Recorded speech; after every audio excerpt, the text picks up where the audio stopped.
cabra, del chango, del camello, del hipopótamo, en el ADN de los peces, en el ADN de las aves, donde va escondida la información, insisto y enfatizo, que va a determinar si eres hombre, si eres mujer, si eres animal, si eres ave, si eres pez o si eres ser humano.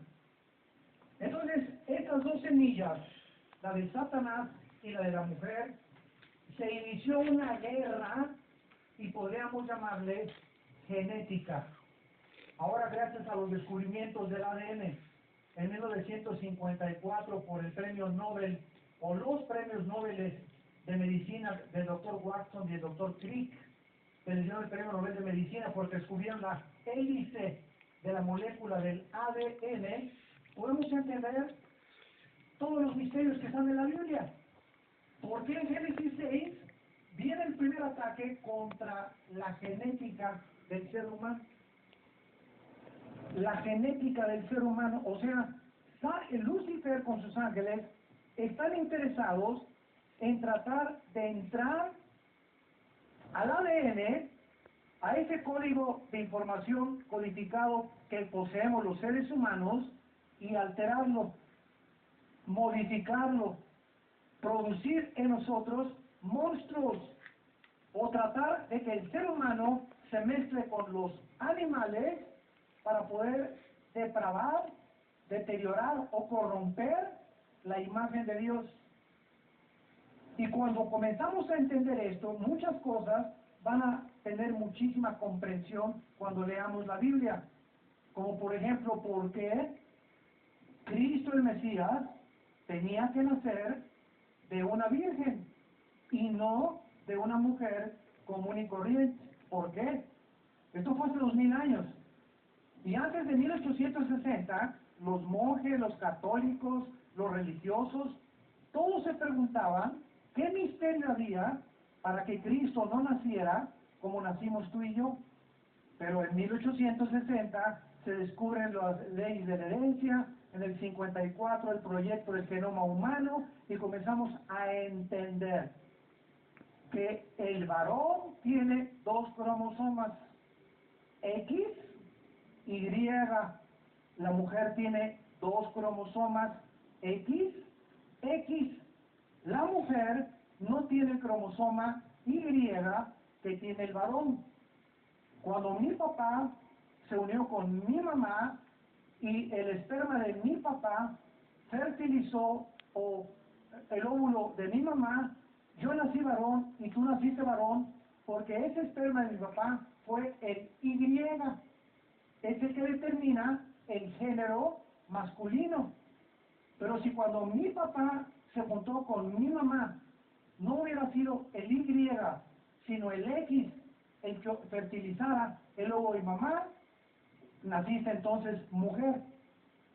Entonces es el hombre varón, el que tiene la capacidad de determinar el género.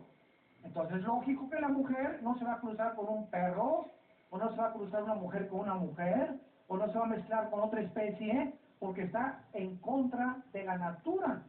Tiene que ser de la manera como Dios lo diseñó. El esperma de hombre con la mujer, el de un león con la leona, el perro con la perra, el caballo con la yegua, el elefante con la elefanta, etcétera, etcétera. Porque es la ley natural. La misma naturaleza nos muestra que esta es la ley biológica que es natural. Muy bien. En Génesis 6 encontramos un ataque a la genética humana, donde los ángeles, dice el versículo 2, que viendo los hijos de Dios que las hijas de los hombres eran hermosas, tomaron para sí mujeres, escogiendo entre todas. Versículo 4, y había gigantes en la tierra en aquellos días, y también después que se llegaron los hijos de Dios a las hijas de los hombres, y les engendraron hijos, que fueron los valientes que desde la antigüedad fueron varones de renombre. En Génesis 6 encontramos un fenómeno genético. Esta palabra gigantes en el versículo 4, si lo quieres apuntar, es la palabra hebrea Nepilim, con N de Nancy, PH, Nepilim, se pronuncia Nefilim, como si fuera F. Y esta palabra Nefilim viene de Nepel, en el griego, de la raíz, hebrea, que significa los caídos, o los que cayeron. Entonces, los Nefilim fueron los gigantes, que fue el producto de la mezcla de los ángeles con las mujeres. Pregunta, ya que estamos teniendo un poco más de iluminación, ¿pueden acaso los ángeles tener ADN igual que los seres humanos? O si no le llamamos ADN, alguna paquete de información que desde que los creó Dios, los creó con la capacidad de adorar y de reconocer a Dios y la hermosura de Dios y la santidad de Dios.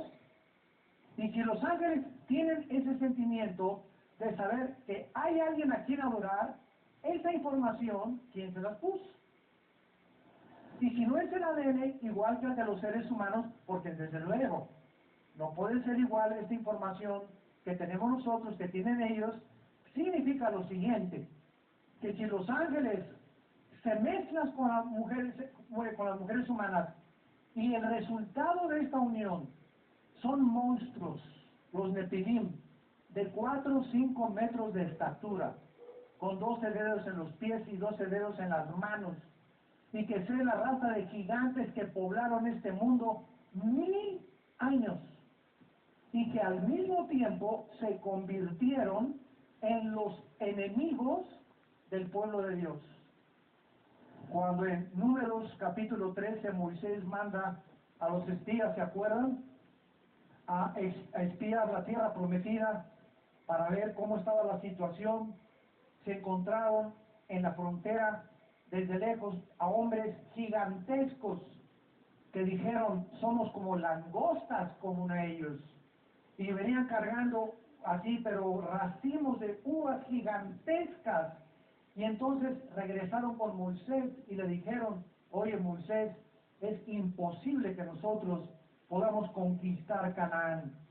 Pero Josué y Caleb no vieron el tamaño, ni la fuerza, ni el poder de los gigantes, sino que le dijeron a Moisés, claro que con Dios podemos conquistarlos.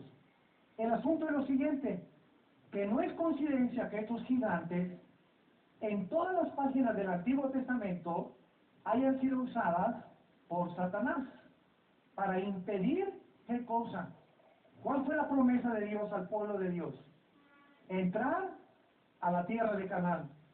Y ahí en la frontera estaban esperándolos los gigantes para impedir que el pueblo de Dios entrara a poseer la tierra que Dios les había dado como herencia. Entonces no hay ninguna duda de que esos gigantes estaban siendo manipulados por Satanás. De eso no hay duda alguna. Ahora muy bien, ¿cómo podemos comprobar nosotros de que realmente estos hijos de Dios eran los ángeles caídos? Porque hay otra teoría.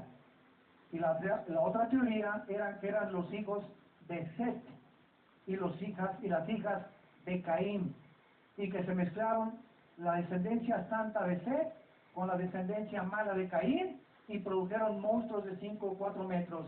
Esto genéticamente es imposible, porque por más malo que sea un hombre o una mujer y se case con un hombre bueno o un hombre bueno con una mujer mala, no produce monstruos de 4 o 5 metros de estatura que se perpetuaron por 1000 años en la tierra.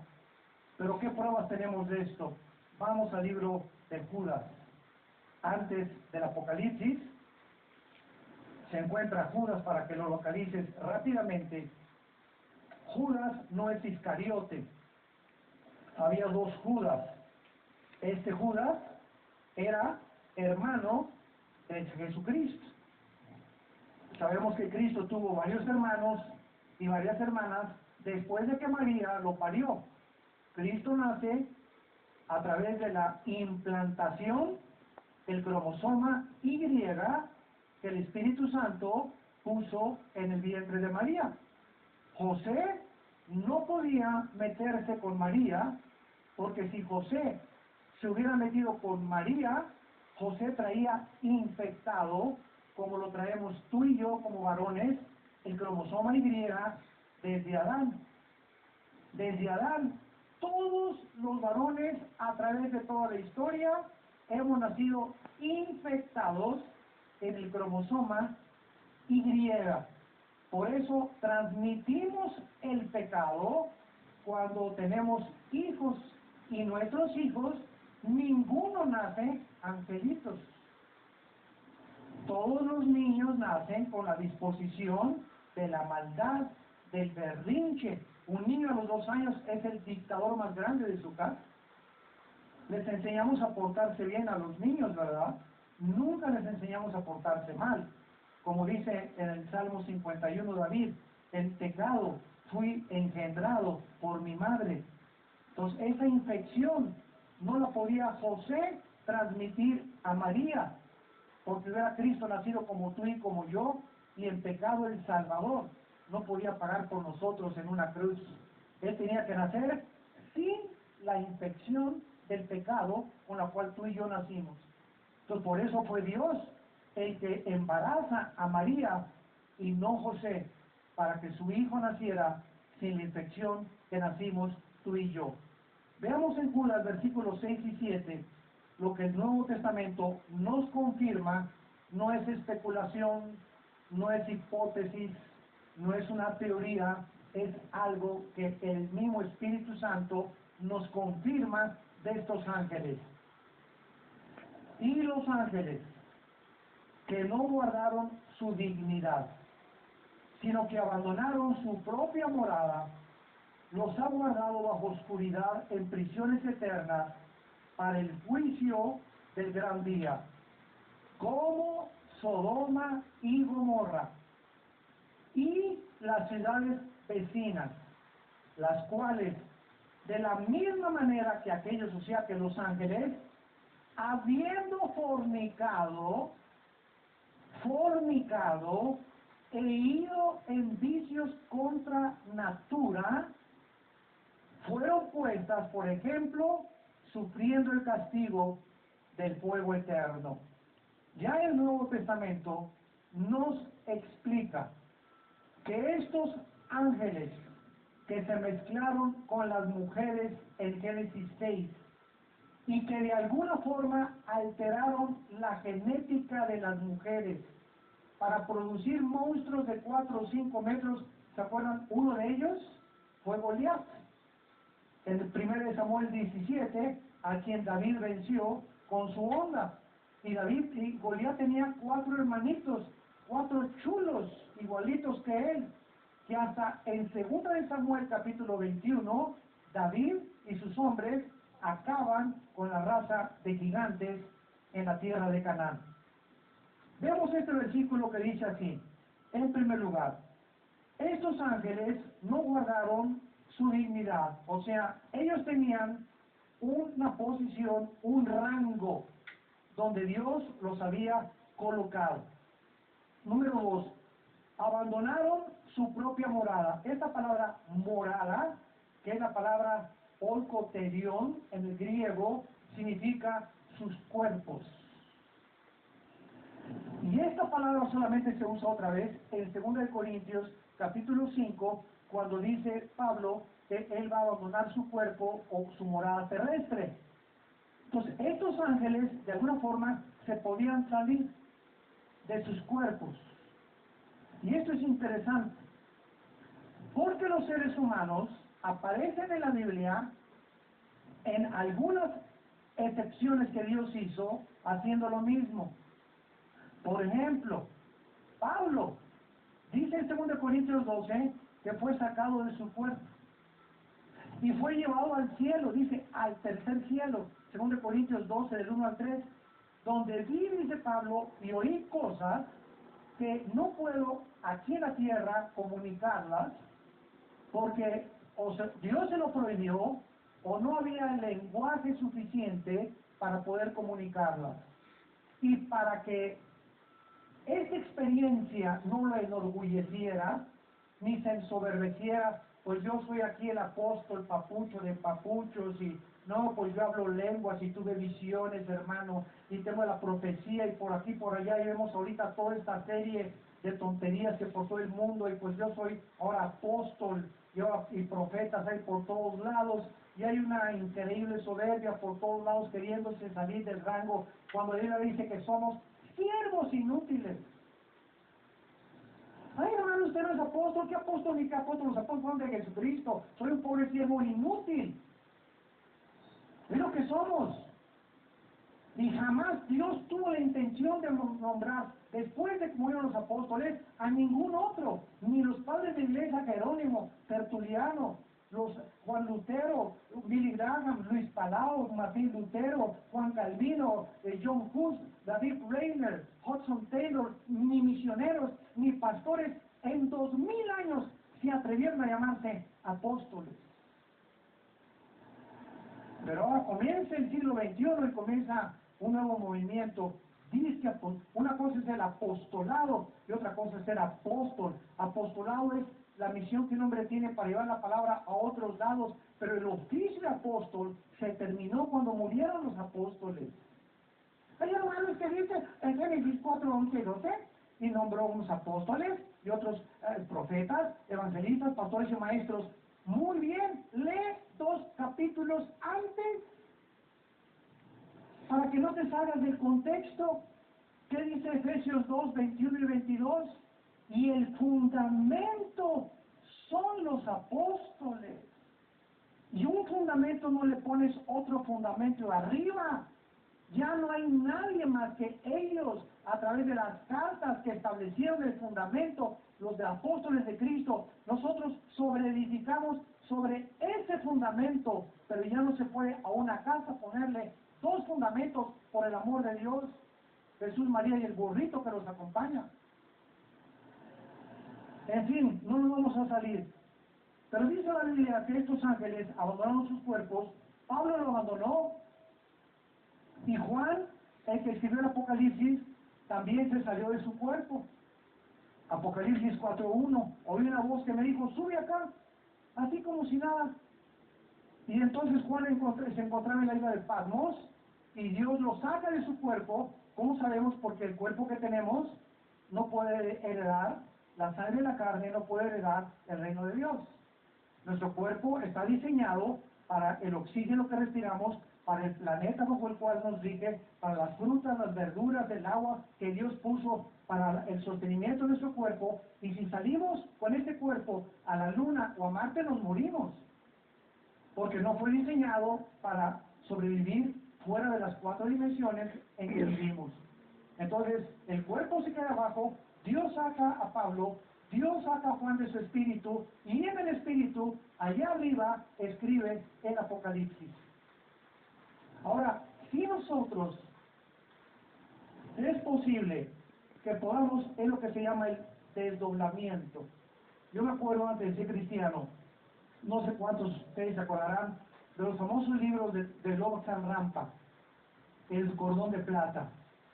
Yo me acuerdo de esos libros, de verdad, era mi pasión. A mí siempre me gustó todo lo misterioso, todo lo raro, los gurús y aquí y el otro, el desdoblarme, y piensas y buscas a través de drogas, a través de otras tonterías, salir de tu cuerpo y tener experiencias psicodélicas y ver, ¿verdad?, y a Juan Diego y ver a todos los demás que dicen que son, ¿verdad?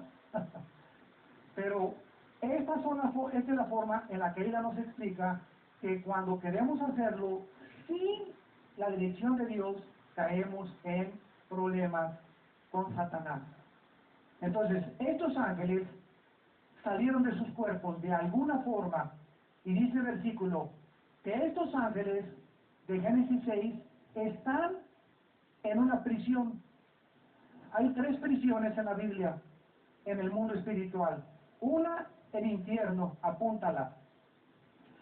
En el infierno se encuentran todos los espíritus de los seres humanos que han muerto en pecado sin Cristo o que han rechazado la gracia de Dios. En el infierno no hay demonios. son puros espíritus humanos. Número 2, el abismo. El abismo es la prisión de los demonios. ¿Se acuerdan de cuando Cristo comenzó a liberar al Gadareno? Los demonios que estaban dentro del Gadareno le dijeron a Cristo: no nos mandes al abismo, déjanos que entremos en esos cerdos, en esos puercos, en esos chanchos, o como le quieras llamar. Y los demonios salieron del Gadareno y entraron a los puercos y los mataron, los despeñaron a los puercos.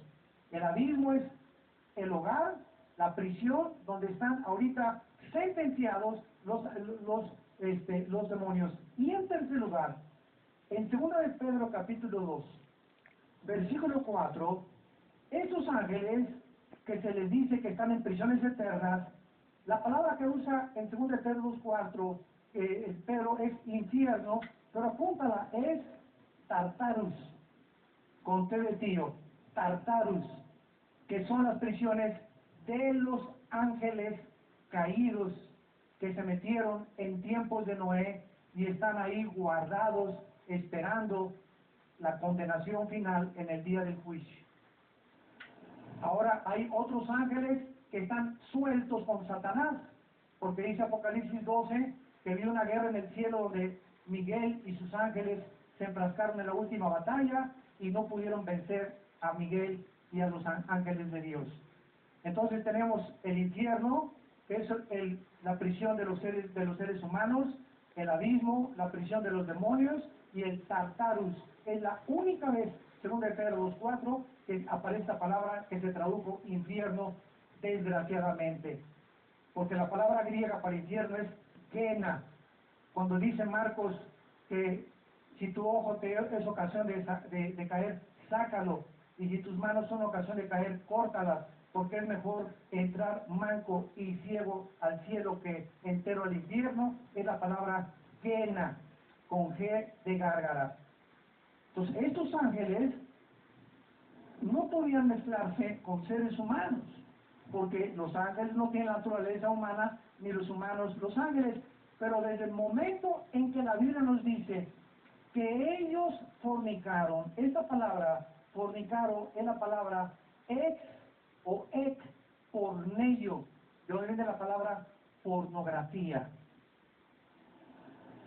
Vinieron estos ángeles como los sodomitas de Sodoma y Gomorra, y dice que cometieron el mismo pecado. ¿Cuál fue el mismo pecado? Tener relaciones contra su naturaleza. Dios prohíbe la mezcla de las especies. Que no se mezcle el caballo con la burra, ni el camello con el hipopótamo, ni la vaca con un chivo. Todo lo que sea contra natura es condenado por Dios.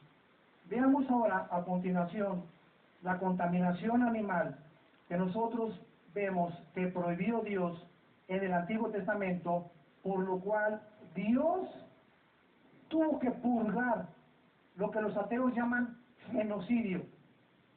Cuando yo tengo debates con ateos, siempre me sacan el instrumento y la espada o el argumento de la Biblia es un libro de un Dios monstruoso, genocidio. A ver, explíqueme usted, doctor Alducin, cómo es posible que Dios mande matar niños y mujeres y pobladores. Eso es un genocidio, ese es un Dios que yo no quiero tener ese Dios. Ese argumento lo usan los muchos ateos por ignorar que detrás de las acciones que muchas veces le llamamos nosotros genocidias, se encuentra la sabiduría de Dios. A ver, un momentito, me puedes contestar, no hay ningún problema, no nos peleemos. ¿Dónde está la sabiduría de Dios detrás de estas matanzas que se encuentran en el Antiguo Testamento? Para que tú tengas armas, cómo contestarles a tus familiares, a tus amistades, a tus maestros, que siempre argumentan esto. La tierra de Canaán estaba poblada de monstruos.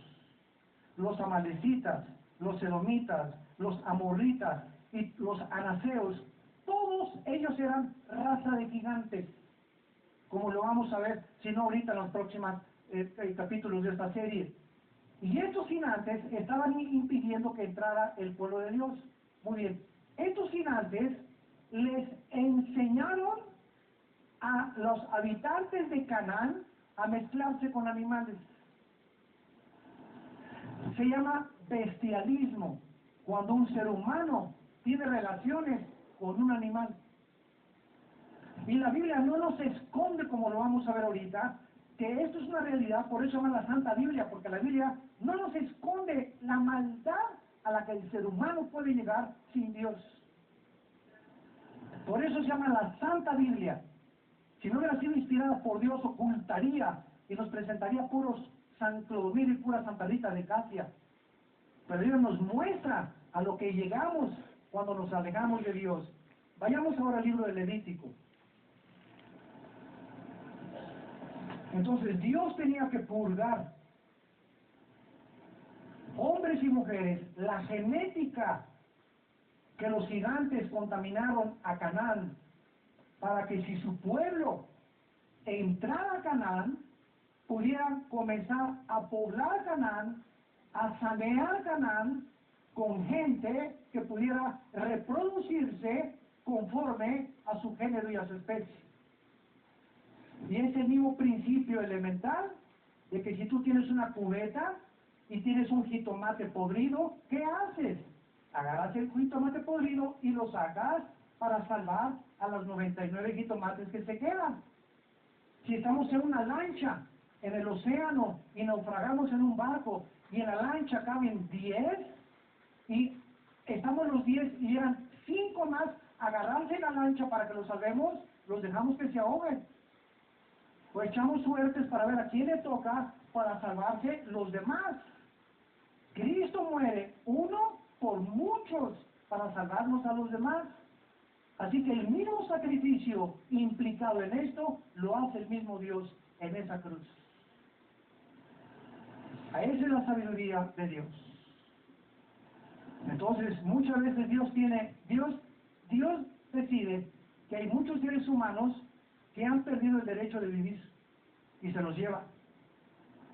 Él es el creador, como el hijo ateo, número 1. Número 2, Dios es el creador, ¿correcto? Aunque usted no lo quiera asumir. Y si Él es el creador y existe, Él tiene derecho de agarrar un vaso de barro y formar el vaso de barro y romper el vaso de barro si le da la gana. ¿Sí o no? Sí. Pues claro. ¿Por qué? Porque es mío. Yo puedo agarrar mi coche, ¿verdad? Y es mi coche, lo compré y lo puedo patear si quiero. O lo puedo pintar del color que yo quiera. Y nadie me puede criticar. Pero si lo hago con tu carro, entonces ya es un delito. Entonces se nos prohíbe quitar la vida entre nosotros. Pero Dios puede quitarle la vida a quien Él quiera, en la forma que Él quiera, como Él quiera, cuando quiera y cuando le dé la gana. ¿Te gustó? Él es Dios. Pero esa falta de comprensión es la que el ser humano lo convierte en un rebelde contra Dios. Yo no entiendo tu forma de proceder. Y como digo yo, tu pilito ni lo entenderás. ¿Por qué? Porque estas cosas se disciernen, dice 1 Corintios 2, espiritualmente. Racionalmente nunca lo vas a comprender hasta que te conviertas y recibas a Cristo como tu Salvador.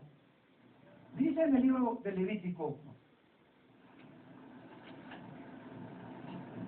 capítulo 18.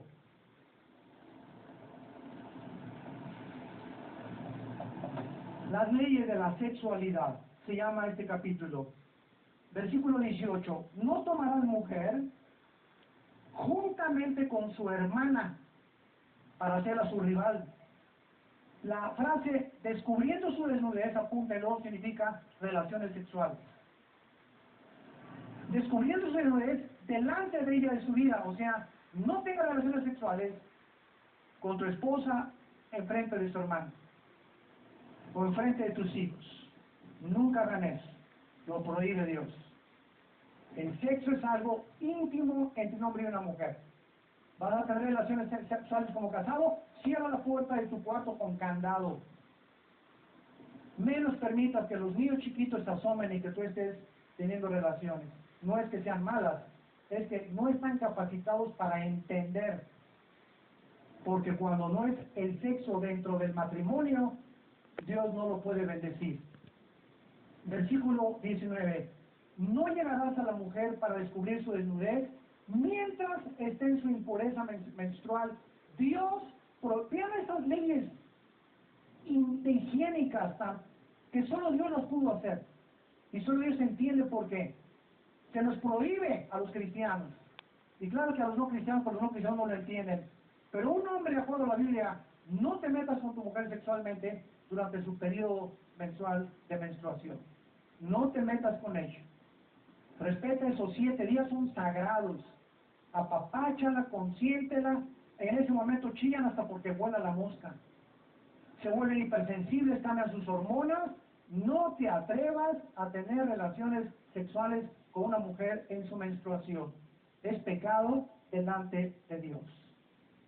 Versículo 22. No te echarás con varón como con mujer.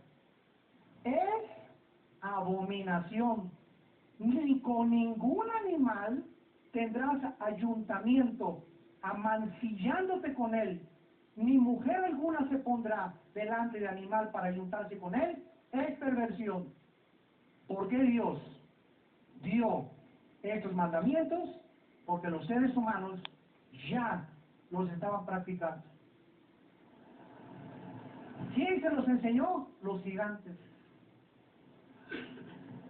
que estaban endemoniados completamente, controlados por ángeles caídos. Y comenzaron a pervertir. ¿Por qué? Porque cuando se pervierte la genética y el sexo, es cuando nosotros nos convertimos en animales. Y es cuando caen como nunca los juicios de Dios. Vean ustedes ahora el libro del Éxodo, antes del Levítico. Está Éxodo, capítulo 22, versículo 19. Cualquiera que cohabitare con bestia, morirá. Pena de muerte. La persona que se meta con un animal a tener ayuntamiento, relaciones sexuales, de acuerdo a Dios, ha perdido el derecho de vivir. Claro que todo esto fue en un tiempo donde era necesario purgar Canaán de tanta depravación, brujería, ocultismo y todo lo que los gigantes les enseñaron a los seres humanos. Ahora, claro, ¿verdad? No significa esto que si alguno de ustedes ha tenido relación con un animal, hay perdón en la sangre de Cristo. Gracias a Dios. Vean ahora Deuteronomio 27. En Deuteronomio 27, versículo 21, todo el Antiguo Testamento está lleno de estas advertencias. Deuteronomio 27, 21. Maldito el que se ayuntare con cualquier bestia, y dirá todo el pueblo, amén. Maldito el que se acostare con su hermana, hija de su padre o hija de su madre, y dirá todo el pueblo, amén. Maldito el que se acostare con su suegra, y dirá todo el pueblo, amén. Maldito el versículo 25, el que recibiere soborno para quitar la vida al inocente, y dirá todo el pueblo, amén. Dios, el juez, creador de la humanidad, es el único legislador de la moral. Únicamente el sexo es para el matrimonio, nada más, nada más. Cuidarnos de no hacerlo públicamente, cuidarnos de no hacerlo entre hermanos, ni con la suegra, ni con el tipo, ni con allá, ni con los animales, etcétera, etcétera, ni antes del matrimonio, ni estando casados con una persona que no sea mi esposa ni mi esposo, porque por esas cosas Dios juzga, para impedir que nos degeneremos. Y en el siglo XXI nos encontramos en ese punto. Estamos al borde de una tercera guerra mundial. Pues claro, mira cómo está el mundo. Ya matrimonios entre hombres, matrimonios entre mujeres, por todos lados. Dios no es porque sea la culpa y porque permites estas cosas, es que es el pecado humano la descomposición social a la que el ser humano ha llegado, el depravamiento que hay ya en la televisión en la mañana programas, que el Latin Lover, bueno, es increíble la vulgaridad, la suciedad y la contaminación sexual del ser humano. Y todo es normal ya. Y nosotros somos santos, nos ha llamado Dios a ser diferentes. Somos hijos e hijas de Dios. Tenemos que ir contra la corriente. Y si somos hijos de Dios es para que podamos darle este mensaje al mundo, que se está pudriendo enfrente de nosotros. Ya todo es normal en la sociedad que vivimos. ¿Y por qué nos extraña que nos encontremos ya al borde de una tercera guerra mundial? O de una guerra que puede propiciar la segunda y la tercera guerra que faltan bíblicamente. El mundo está completamente como en los tiempos de los cananitas, depravados, cultismo, brujería, hechicería, bestialismo, degeneración moral, y nos sorprendemos de que el mundo esté a punto de estallar como una burbuja de jabón.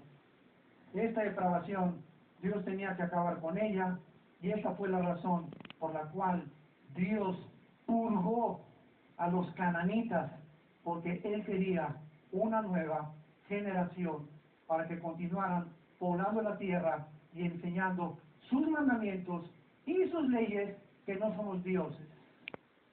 Que Él es el que establece como creador y legislador las leyes morales, para que nosotros sigamos ese camino, porque no puede haber bendición a través de la desobediencia y de los problemas sexuales, que es lo que más rápido acarrea el juicio de Dios. Y terminamos leyendo un versículo en el Nuevo Testamento, en el libro de Colosenses, capítulo 3. Y dice así el apóstol Pablo, Colosenses 3, versículos 5 y 6. Haz morir lo terrenal en tu vida: fornicación, impureza, pasiones desordenadas, malos deseos y avaricia, que es idolatría, cosas por las cuales la ira de Dios cae o proviene sobre los hijos de desobedientes. Dios te dice esta tarde: ¿me quieres hacer enojar? ¿Quieres realmente hacerme enojar? No significa que va a caer un rayo y te voy a matar. ¿Sabes una cosa? ¿Quieres realmente que mi ira, o sea, te deje de tratar con tu vida y que comiences a perder la brújula y comienza a creer que vas en camino derecho y estás en un camino equivocado? Sé impuro sexualmente. No hay cosa que más traiga el castigo de Dios a las vidas humanas que cuando comenzamos a tener pensamientos y actitudes de impureza sexual. ¿Por qué? Porque es a través del sexo que nos reproducimos y traemos a este mundo hijos e hijas que ya no vamos a transmitirle nuestras impurezas, sino que nazcan y puedan poblar un mundo mejor que el de nosotros. Pero ¿cómo les vamos a heredar esto cuando nuestras vidas son sucias?